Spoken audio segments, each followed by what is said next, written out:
పెళ్ళైనా పండగైనా వేడుక ఏదైనా పట్టు చీరల ప్రత్యేక వేదిక వారాహి సిల్క్స్. శ్రీమాత్రే నమః. ప్రస్తుతం మనం శ్రీ శ్రీ శ్రీ ఆనంద శివకామేశ్వరి సన్నిధానంలో ఉన్నామండి. శ్రావణ మాసం సందర్భంగా విశేష కార్యక్రమాలు, పూజలు అయితే జరుగుతున్నాయి. వీటికి సంబంధించి ఒక వీడియో కూడా నేను మీకు అందించాను, చూడండి. ఎంతమంది మహిళా భక్తులు ఇక్కడ పాల్గొన్నారు, అమ్మవారి సేవలో తరించారు. ప్రస్తుతం మనతో పాటు ఉన్నారు పీఠాధిపతులు శ్రీ శ్రీ శివకామేశ్వరి ఆనందమయ్య అమ్మ. మాతాజీతో మాట్లాడదాం. అలాగే శ్రావణ మాసానికి సంబంధించి మనకి ఎన్నో సందేహాలు ఉంటాయి కదా, అలాగే వరలక్ష్మి వ్రతం కూడా రాబోతోంది. ఈ విశేషాలన్నీ కూడా అమ్మ మాటల్లో విని మనకున్న సందేహాలు నివృత్తి చేసుకుని అమ్మ చెప్పే మాటలు కూడా విన్నాం. అమ్మకి స్వాగతం పలుకుదాం. అమ్మ నమస్కారం. శ్రీమాత్రే నమః. ఎలా ఉన్నారు? చక్కగా ఉన్నారు. లక్ష్మీదేవిలా అమ్మ దర్శనం ఇక్కడే అయింది మాకు. చాలా సంతోషం. మరొక మారు కలవటం, అమ్మని దర్శించుకోవటం చాలా అదృష్టంగా భావిస్తున్నా. అమ్మ, ఎన్నో సందేహాలు అందులో భాగంగా నిత్యం ఉండేవి. ప్రత్యేకించి ఈ శ్రావణ మాసానికి లక్ష్మీ అమ్మవారికి సంబంధం ఉన్నటువంటి కొన్ని సందేహాలు అడుగుతూ ఉన్నారు. అందులో గాజుల మాల అమ్మవారికి అసలు వేయొచ్చా? ఎందుకంటే చక్కగా అల్లుతున్నారమ్మ, చేత్తో అల్లినవి, ఇలా గమ్తో అతికించినవి కావచ్చు, మొత్తం మాలలాగా కట్టినవి, విడివిడిగా ఒక దండలాగా చేసి అమ్మవారి ఫోటోకి, అలాగే విగ్రహం లాగా ఉన్న విగ్రహానికి, తయారు చేసినటువంటి విగ్రహానికి వేస్తూ ఉన్నారు. అసలు గాజుల మాల అమ్మవారికి వేయొచ్చా? చాలా చక్కటి ప్రశ్న అడిగారు, తెలియజేస్తాను. సుమన్ టీవీ వీక్షిస్తున్న ప్రేక్షకులందరికీ శ్రీమాత్రే నమః, శ్రీ గురుభ్యో నమః. గాజుల మాల, అసలు ముందు మాల అనే దానికి అర్థం తెలుసుకుందాం. మాల అంటే ఏంటి? ఒకదానికి ఒక తర్వాత ఒకటి వరుసగా అల్లేటటువంటి దాన్ని మాల అంటారు. ఈ మాలనే భగవంతుడి యొక్క ఆధ్యాత్మికతలో తీసుకుంటే మాల అంటే మంత్రం అని కూడా వస్తుంది. ఎందుకంటే సౌందర్యలహరిలో 3వ శ్లోకంలో అవిద్యానామంతస్తిమిరమిహిరద్వీపనగరి జడానాం చైతన్యస్తబకమకరంద శృతిచరి దరిద్రాణాం చింతా మణిగుణనికా జన్మజలదౌ నిమగ్నానాందంస్త్ర మురరిపు వరాహస్య భవ. గుణనిక అనే పదానికి కూడా మాల అని అర్థం. గుణనిక అంటే అర్థము మాల. అంటే అక్కడ చెప్పిన సందర్భం ఏంటి అంటే, 100 శ్లోకాలు నేర్చుకున్నవారు, రోజు చదవలేని వారు ఒక మాల ఇస్తున్నారు. అంటే ఈ శ్లోకాలు పఠిస్తే ఆ గుణనిక దాన్ని కౌంట్ చేస్తే ఏమేం చదవాలో ఆ 4 అక్షరాలు ఇచ్చిస్తారు మొత్తం. ఆ మాల కింద చదవండి అని చెప్పడం జరిగింది సౌందర్యలహరిలో. ఇలా ఆధ్యాత్మికతలో మాల అనే శబ్దాన్ని తీసుకుంటే మాలా మంత్రాలు, ఒక మాల జపం, ఇలా ఒక మాల అనే శబ్దము చాలా చాలా చాలా విశేషమైనది. ఇక ఇప్పుడు కొత్తగా వేస్తున్నటువంటి కొత్తగానేనమ్మా గాజుల మాల కానీ ఇక రకరకాల మాలలు అనుకోండి. అసలు ఈ గాజులు ఎందులో ఉన్నాయో ముందు తెలుసుకుందాం. పంచమాంగళ్యాలు, మంగళసూత్రము, మెట్టెలు, గాజులు, పువ్వులు, పసుపు, కుంకుమ, వీటిని పంచమాంగళ్యాలు అంటారు. ఈ పంచమాంగళ్యాల్లో భాగము గాజులు. మెట్టెలు దేనికి ధరిస్తాం? కాళ్ళకి ధరిస్తాం. గాజులు దేనికి ధరిస్తాం? పసుపు కుంకుమ దేనికి ధరిస్తాం? సౌభాగ్యానికి చిహ్నంగా ధరిస్తూ ఉంటాం. పువ్వులు తల్లో ధరిస్తాం. మరి చేతుకు ధరించేటటువంటి గాజులు దండేయడం ఏంటండి? కొత్తగా అనమాట, కొత్త విషయం.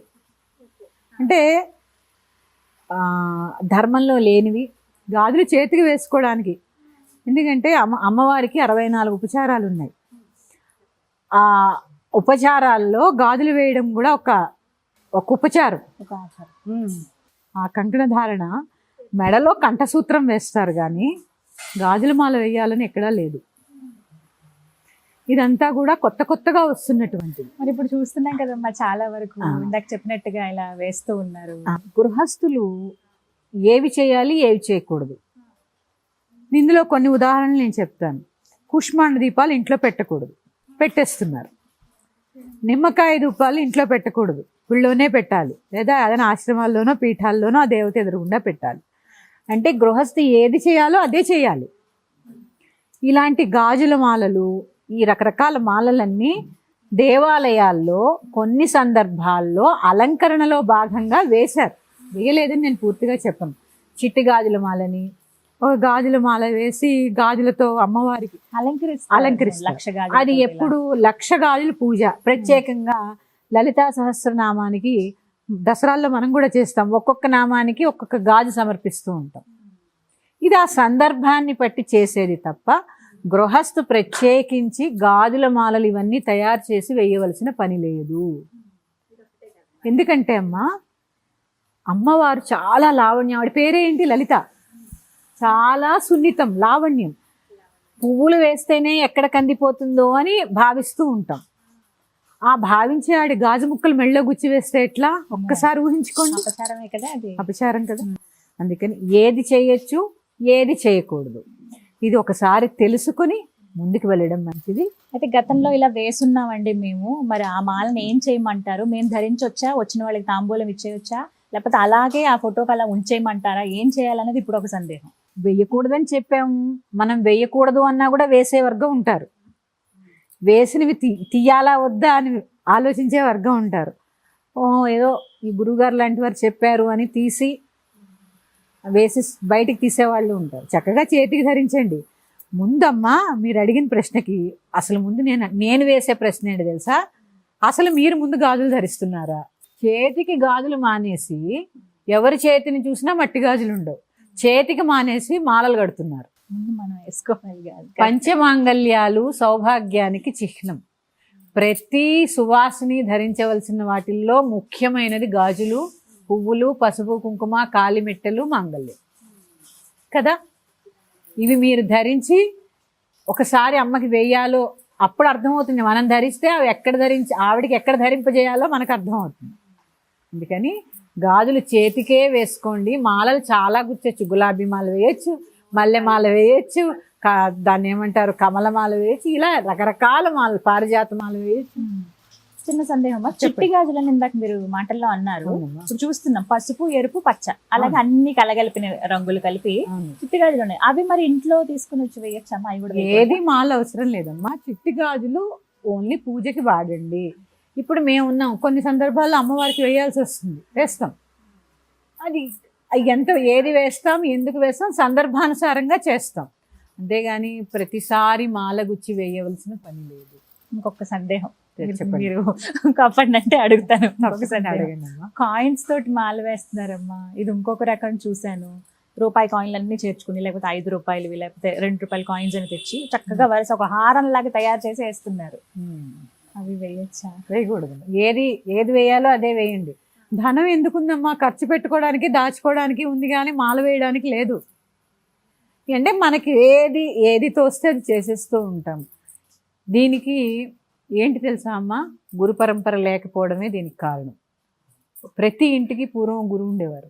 ఆ గురువు ఎలా చెప్పితే వాళ్ళు ఉగాదిలో వచ్చి మీ యొక్క దాన్ని ఏమంటారు, రాసులు ఎలా ఉన్నాయి ఆ సంవత్సరము, అదేంటి వ్యయం ఎలా ఉంది, ఆదాయం, ఇవన్నీ చెప్పి ఏం చేయొచ్చు, ఏం చేయకూడదు, ఈ కులదేవత ఎవరు, ఆ కులదేవత పూజ ఎప్పుడు చేయాలి, ఏమి చేయాలి.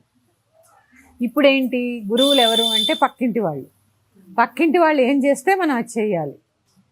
పులిని చూసి నక్క వాత పెట్టుకుందన్న చందంలో ఉంటుంది. ఎక్కడ నేనైతే వెళ్ళలేదమ్మా, ఇవన్నీ కొత్తగా వస్తాయి. పసుపు కొమ్ములు, కొంతమంది పసుపు కొమ్ములే మాల కట్టి వేసేస్తాం. ఇది కూడా చెప్పాను, పసుపు కుంకాలు పంచమాంగల్యాల్లో భాగం. దేనికి ధరిస్తాము? స్త్రీలము ముఖానికి ధరిస్తాము, శరీరం అంతా కూడా మన స్త్రీలము పసుపు రాసుకుని స్నానం చేస్తూ ఉంటాం. ఇలా వాడాల్సిన పసుపుని మాల కింద వేయడం ఏంటి? ఇంకా హోమద్రవ్యాల్లో వాడతారు, గౌరీదేవికి హోమం చేసినప్పుడు వాడుతూ ఉంటారు. అంతేగాని మాలకు ఉచ్చి వేయడం అనేది నేను ఎక్కడా వినలేదు, కనలేదు. ఎప్పుడు వేస్తారు? పొలాల అమావాస్య పూజన వస్తూ ఉంటుంది. ఇప్పుడు శ్రావణ మాసం వచ్చి అమావాస్య రోజు ఆ పూజ చేసుకుంటారు. అప్పుడు పసుపు కొమ్ము కట్టి మెడలో ధరిస్తారు తప్ప పూర్వం అందరికీ బంగారం కొనుక్కునే స్తోమత ఉండేది కాదు కదా. వాళ్ళు ఏం చేసేవారు, పసుపు కొమ్ముకి పసుపు తాడు కట్టి మెడలో ధరించేవారు.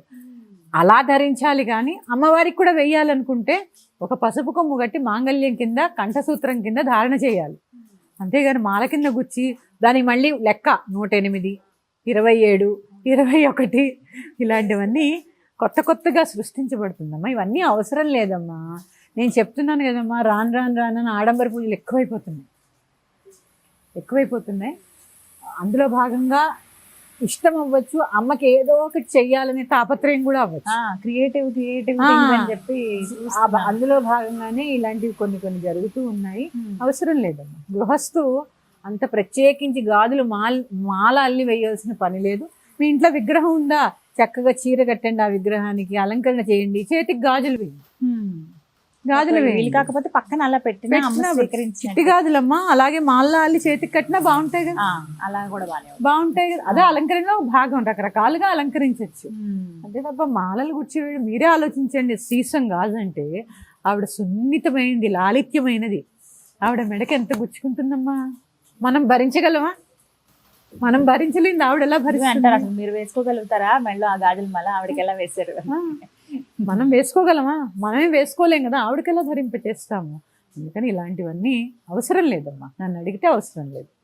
చక్కగా వివరించారు. ఇది ఒక సందేహం, పెద్ద సందేహం నివృత్తి అయింది. అంటే వాళ్ళు చేసేది మనం చేయకపోతే ఎలా అనే ఆలోచనలోకి వెళ్ళిపోతుంది చాలా మంది మహిళలు. తప్పనట్లేదు, కాకపోతే అనిపిస్తుంది కదా ఎవరికైనా. కానీ ఈ మార్గంగా ఇలా అయినా సరే మాకు ఆ సందేహాన్ని నివృత్తి చేసి ఎందుకంటే ఏమో మాలలు చాలా ఉన్నాయిగా. ఇప్పుడు చూడండి మన అమ్మవారికి ఎన్ని మాలలు వేసాము, చక్కగా ఉన్నారు. అలాంటివన్నీ ఉన్నాయి పువ్వులతో. ఎందుకంటే పువ్వులు కూడా ఎందుకు వేస్తామమ్మా, ఆ పువ్వులు ఎంత మెత్తగా సున్నితంగా ఉంటాయి. అవి ఆవిడకి ఏమీ బాధించవు. బరువే మోయలేకపోతే ఒక్కొక్కసారి పక్కన వేసిస్తూ ఉంటాం మేము. బరువు కూడా ఎక్కువ వేయం. మకర తోరణానికో దేన్నో ఆసరా చేసుకుని వేస్తూ ఉంటాం. ఎందుకంటే ఆవిడ మెడ అంత సున్నితమైనది.